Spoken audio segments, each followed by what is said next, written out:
Saludos de nuevo, bienvenidos a nuestro tiempo devocional. Las oraciones de una persona hablan mucho de quién es decir, de cómo somos. Nuestras oraciones delatan, expresan, muestran nuestras verdaderas intenciones, nuestros propósitos más profundos, nuestros deseos más hondos. Y es por esto que la palabra de Dios nos advierte acerca de las oraciones mal hechas, es decir, aquellas oraciones en las que pedimos a Dios cosas que no son su voluntad, sino que son simplemente golosinas, que le pedimos a Dios porque entendemos que Él es como ese padre complaciente que tiene que dar a nuestros caprichos una salida, una solución, una satisfacción. En Santiago capítulo 4 dice: pedís y no recibís, porque pedís mal, para gastar en vuestros deleites. Oh almas adúlteras, ¿no sabéis que la amistad con el mundo es enemistad contra Dios? Cualquiera pues que quiera ser amigo del mundo se constituye enemigo de Dios. Aquellos a los cuales el apóstol Santiago escribe eran creyentes que su corazón estaba lleno de los afectos del mundo. Por lo que se dice aquí, eran amigos del mundo, es decir, que lo que buscaban era que el mundo pudiera traerles satisfacción, pudiese completar sus vidas, pudiese traerles consuelo, de alguna manera salvación. Y es por esto que, al estar sus corazones llenos de afectos mundanos, de cosas del mundo, ¿qué iban a pedir a Dios? Pues iban a pedir la satisfacción de estas cosas, iban a pedir que Dios les diera las cosas del mundo. Es por esto que dice aquí que eran adúlteros, porque estaban casados con Dios, pero después tenían el amante mundano con el que seguían y caminaban constantemente. Y es por esto que dice aquí: pedís y no recibís. Pero ¿por qué razón no lo estaban recibiendo? Porque pedían mal para su propio deleite personal. Es por esto que la Biblia muchas veces condena las oraciones mal conducidas, las oraciones que eran simplemente una muestra de egocentrismo y una muestra de carnalidad, de arrogancia, de necedad tan grande. Es por esto que Dios condena a su pueblo cuando pide tantas cosas que no eran simplemente sino la satisfacción infantil, la satisfacción ególatra de aquellos que pensaban que Dios era como un camarero que tenía que darles, obedecer las órdenes que le daban. Y es por esto que también triunfa tanto la mal llamada teología de la prosperidad, porque de teología tiene poco, en la que tantos piensan que Dios les debe dar aquello que ellos solicitan, y que haciendo las cosas, cumpliendo los requisitos que Dios da, pues entonces, igual que una máquina expendedora, ponemos la moneda y elegimos el producto, así también lo vamos a hacer con Dios. Todas estas desviaciones, todas estas perversiones de la oración no son nuevas, ya se daban en el Antiguo Testamento constantemente, en la que muchos pedían a Dios que les diera la cosecha, que les diera buena familia, que les diera salud, que les diera tal. Y si esto no ocurría, pues entonces hay que recurrir a otro Dios. Así el pueblo de Israel tantas veces se fue a los Baales y a los dioses falsos, al dios de la lluvia, al dios de la fertilidad, al dios de la guerra, para solucionar sus problemas, porque como Dios no les respondía y no les daba aquello que ellos necesitaban, pues entonces hay que buscar una alternativa. Y en este caso pues era pues Astarot y Baal y otros tipos de dioses a los cuales también adoraban. Por una parte ellos se esforzaban en ir al templo, presentar formalmente los sacrificios, digamos, pues tener a Dios contento por si acaso, pero luego después había que adorar a los demás dioses, a una cantidad grande de esos dioses que eran menos exigentes y que supuestamente iban a traer la lluvia, la victoria, la prosperidad material, y iban a traer, por supuesto, pues todos los deleites del sexo y también la maternidad y todas estas cosas que se valoraban muy mucho en aquella época. Nosotros también pensamos que Dios debe estar a nuestro servicio. Nuestro egoísmo y nuestro pecado es tan grande, y nuestra falta de entendimiento de quién es Dios nuestra falta de entendimiento de la majestad, de la santidad, de la gloria, del poder y del amor de Dios son tan deficientes que tratamos a Dios como alguien a quien se recurre cuando todo va mal. Al igual que llamamos a emergencias solo cuando lo necesitamos, o vamos al médico cuando nos duele algo, o vamos a Hacienda para pagar unos impuestos que no tenemos más remedio que pagar, pues de igual modo muchas veces tratamos a Dios de esta manera. Y el apóstol aquí está diciendo que ellos, que eran adúlteros espiritualmente, necesitaban arrepentirse y necesitaban dejar de tratar a Dios de esta manera, porque cuando el corazón se llena de afectos mundanos, cuando el corazón se llena de todo lo que tiene que ver con el amor al mundo, las cosas que hay en el mundo, entonces todo se complica. En Primera de Juan nos dice el apóstol: no améis al mundo ni las cosas que traen al mundo. Si alguno ama al mundo, el amor del Padre no está en él, porque todo lo que hay en el mundo, la vanagloria de la vida, los deleites de los ojos y estas cosas, no proviene del Padre, sino del mundo, y el mundo pasa y sus deseos, pero el que hace la voluntad de Dios permanece para siempre. Es por esto que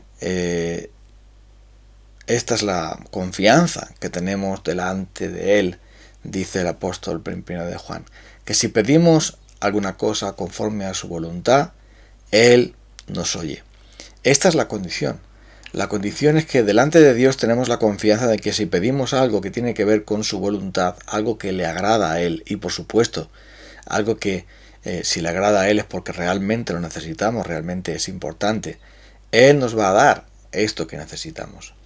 Y es por este motivo por el que el Señor Jesús dice: buscad primero el reino de Dios y su justicia, y las demás cosas os serán añadidas. No os afanéis por ninguna cosa. Jesús habló a aquella multitud, a aquellas personas que decían: ¿dónde estabas, Rabí? Te estamos buscando. Pero él dice: de cierto os digo que me buscabais porque comisteis el pan y os saciasteis. Trabajad por la comida verdadera, buscad la comida verdadera, el pan verdadero que solo el Hijo del Hombre os puede dar. Trabajar por conseguir lo más importante, que es la vida eterna, que es la gracia, que es el perdón de los pecados, que es el reino de Dios, que es Cristo Jesús. Y es por esto que tantos y tantos pedían y piden y pedimos muchas veces cosas que no nos preocupa saber si es la voluntad de Dios o no, sino que es nuestra voluntad. Es lo que nosotros queremos. Nosotros queremos que Dios nos dé aquello que nos gusta y no nos paramos a pensar si aquello que nos gusta es o no la voluntad de Dios. Por eso tenemos la ayuda del Espíritu de Dios. Es maravilloso ver esto, porque si no nuestras oraciones serían tiradas a la papelera inmediatamente. Somos tan ciegos y tan duros de corazón y tantas veces tan egoístas y tan superficiales que oramos a Dios, pero como aquel que lanza flechas al aire esperando que caigan en la diana. Es prácticamente imposible. Pero tenemos al Espíritu de Dios, porque con razón nos dice el apóstol Pablo: no sabemos pedir como conviene. Esta es la realidad. No sabemos por qué. Solamente el Espíritu de Dios, conforme a la voluntad de Dios, intercede por los santos. No sabemos pedir como conviene, no sabemos pedir lo que conviene, porque en tantas ocasiones no estamos viendo que el reino de Dios y su justicia, que lo que tiene que ver con la justicia, paz y gozo en el Espíritu Santo, que lo que tiene que ver con agradar a Dios y caminar con Él cada día, lo que tiene que ver en poner los asuntos del reino de Dios como prioridad en nosotros y no las cosas materiales, entonces está el Espíritu de Dios para reconducir esas oraciones y llevarlas a donde deben de estar. Por eso el Señor dice aquí que el gran problema de no recibir es que no estás pidiendo lo correcto. No estás pidiendo lo que debes pedir. Es verdad que Dios nos puede decir no a una oración, puede decir sí o puede decir espera. Esa expresión espera es que hay un tiempo en el cual Dios nos va a dar aquello que estamos solicitando, que le estamos pidiendo. Hay un tiempo en el que Dios lo va a hacer. No es una negativa. Pero esto es difícil, porque nosotros somos más bien de café instantáneo. Somos más bien de que necesitamos que Dios nos dé lo que queremos o lo que necesitamos, lo que creemos que necesitamos, y lo haga inmediatamente, lo haga cuanto antes, para poder vivir tranquilos y felices y dichosos, tal como nosotros entendemos estas cosas. Pero el reloj de Dios, como muchas veces he dicho, no está sincronizado con el nuestro. Él tiene su tiempo, su propósito, tiene sus maneras de trabajar en nuestras vidas, pero lo más importante es que nosotros podamos pedir aquello que es la voluntad de Dios, aquello que agrada a Dios. ¿Y qué es lo que agrada a Dios? Pues tenemos toda la palabra, lo que nos está diciendo. La palabra de Dios nos dice qué es lo que Él quiere. ¿Y qué es lo que Él quiere? Que le amemos, que obedezcamos su palabra. Quiere que simplemente caminemos con Él. Y esto es lo más importante en la oración. Esto es lo más importante que debemos buscar y debemos pedir a Dios.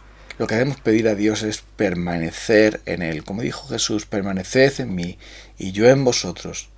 Como la rama no puede llevar fruto si no permanece unida a la vid, tampoco vosotros si no permanecéis en mí. La oración del cristiano, aunque traiga todas sus peticiones, el pan nuestro de cada día, dánoslo hoy, perdónanos nuestras deudas, no nos metas en tentación, líbranos del maligno o líbranos del mal, pero siempre se centra en que Dios es nuestro Padre, que está en los cielos, que su nombre tiene que ser santificado, que su reino tiene que venir, que su voluntad debe ser lo primero para nosotros, tal como se hace en el cielo, que se haga también en la tierra. Esa es la prioridad, ese es el centro. Y las demás cosas tienen que estar supeditadas a Él. Por eso, como vimos ayer, la cuestión de los deseos es tan importante, porque según lo que deseamos, así oraremos a Dios. El problema de ellos era que sus deseos eran pecaminosos, eran defectuosos, eran mundanos, eran que realmente estaban fuera del orden de Dios, y por lo tanto lo que deseaban y la anhelaban era movido por la codicia, por la envidia, por el egoísmo, y por lo tanto lo que ellos necesitaban primero era una pureza de corazón, una transformación del corazón, que les llevara a buscar a Dios solo por quién es Él, solo por cómo es Él, solo por estar en comunión con Él, solo por participar de su palabra y mantenernos en su voluntad, en sus mandamientos. Someteos a Dios, resistid al diablo y huirá de vosotros, dice aquí. Acercaos a Dios y Él se acercará a vosotros. Pecadores, limpiad las manos, y los de doble ánimo, purificad vuestros corazones. Afligíos y lamentad, llorad, vuestra risa se convierta en lloro y vuestro gozo en tristeza. Humillaos delante del Señor y Él os exaltará. Santiago lo que está diciendo es: vuestras oraciones son malas porque vuestros corazones son malos. Vuestras oraciones no reciben lo que piden porque no son agradables a Dios. Vuestros deseos no agradan a Dios, vuestras lenguas tampoco. Vuestros deseos no son los adecuados, vuestras oraciones tampoco. Por lo tanto, no podéis agradar a Dios porque vivís en un adulterio espiritual, y eso hay que arreglarlo. ¿Cómo? Pues realmente buscando el arrepentimiento, la fe y la plenitud del Espíritu, porque el Espíritu nos anhela celosamente. El Espíritu quiere tener el dominio completo para instaurar el reino de Jesucristo en nuestros deseos más profundos, en los deseos que deben regir nuestra vida. Y esa es la obra del Espíritu de Dios, mostrar que el reino de Cristo es todo lo que debemos y lo que deberíamos anhelar, lo que deberíamos desear cada uno de nosotros. Y es por esto que debemos pedir de esa manera. Haciéndolo así, pedid y recibiréis, buscad y hallaréis, llamad y se os abrirá, porque todo aquel que pide recibe, todo aquel que busca halla, todo aquel que llama se le abrirá. ¿Qué padre hay de vosotros que su hijo le pide pan, le dará una piedra? O si el hijo le pide pescado, le dará una serpiente. Si vosotros siendo malos sabéis dar buenas dádivas a vuestros hijos, ¿cuánto más vuestro Padre que está en los cielos no dará el Espíritu Santo? No dará buenas cosas a los que le pidan. Dios siempre da buenas cosas, aquellas cosas que son lo mejor para nosotros. El problema nuestro, la tristeza nuestra, la decepción nuestra, el fracaso nuestro, es que no deseamos a Dios como debiéramos. No deseamos su voluntad, su propósito, su gracia, su presencia, su bendición, su poder en nuestras vidas lo suficiente. Estamos tan drogados con las cosas del mundo, estamos tan centrados en nosotros mismos, estamos tan llenos del consumismo, tan llenos de necesidades que no son tales, sino que son superficiales, y estamos tan centrados en nosotros, en lo nuestro, en nuestro propio placer y nuestros privilegios personales, en nuestros derechos, que no nos fijamos que realmente, como nos enseñó Jesús, santificado sea tu nombre, venga tu reino y hágase tu voluntad, es lo que debemos pedir siempre a Dios por encima de todas las cosas.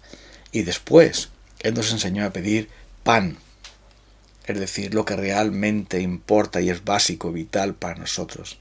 Nos enseñó a pedir perdón, que es algo tan importante para nuestras vidas, que recibamos el perdón del pecado y que estemos dispuestos a perdonar y pedir perdón. Y por supuesto, liberación, protección del mal y del maligno. Así debería ser la oración. Pero si estamos viviendo en fidelidad a Dios, esa será la oración que haremos al Señor. No para repetir el Padre Nuestro como papagayos, porque eso no es tampoco lo que el Señor nos ha mandado, sino tomar esos principios para aplicarlos a la vida. Buscad primero el reino de Dios y su justicia. Vuestro Padre sabe de qué cosa tenéis necesidad antes que vosotros le pidáis. Entonces, no os afanéis por nada. Mira los pájaros, que Dios los cuida, mira las flores del campo. Dice, nuestros cabellos están todos contados. Busca primero el reino de Dios y su justicia, y las demás cosas Él los dará por añadidura. Hagamos esto. Vengamos al Señor ahora para pedir al Señor pedirle que Él conduzca nuestros corazones a buscarle a Él por encima de todas las cosas, y Él actuará en consecuencia conforme a sus promesas. Vamos a orar para pedírselo al Señor en esta mañana. Señor, líbranos del adulterio espiritual, de estar casados contigo como lo estamos por la fe en Cristo Jesús, pero a la vez tener aventuras amorosas, vergonzosas con la idolatría de este mundo, con las cosas materiales, con los ídolos que tantas veces nos formamos, los placeres de esta vida, los afanes del dinero y de tantas cosas, preocupaciones que nos apartan de ti. Líbranos de este adulterio, haznos volver a ti fielmente. Perdona nuestros pecados. Señor, ayúdanos a vivir con humildad, a resistir al diablo para que huya de nosotros, y ayúdanos a purificar nuestros corazones mediante el Espíritu de Dios, para que podamos desear lo que tú deseas, pedirte lo que tú quieres, y que al final de este modo podamos sentirnos plenos y dichosos, porque tú, Señor, nos das tu bendición, tu dicha y tu bienaventuranza al venir nosotros a buscar primero tu reino y tu justicia por encima de todas las cosas. Te lo pedimos en el nombre maravilloso de Jesús. Amén. Nos encontramos el próximo día, si el Señor nos lo permite. Pidamos al Señor y recibiremos.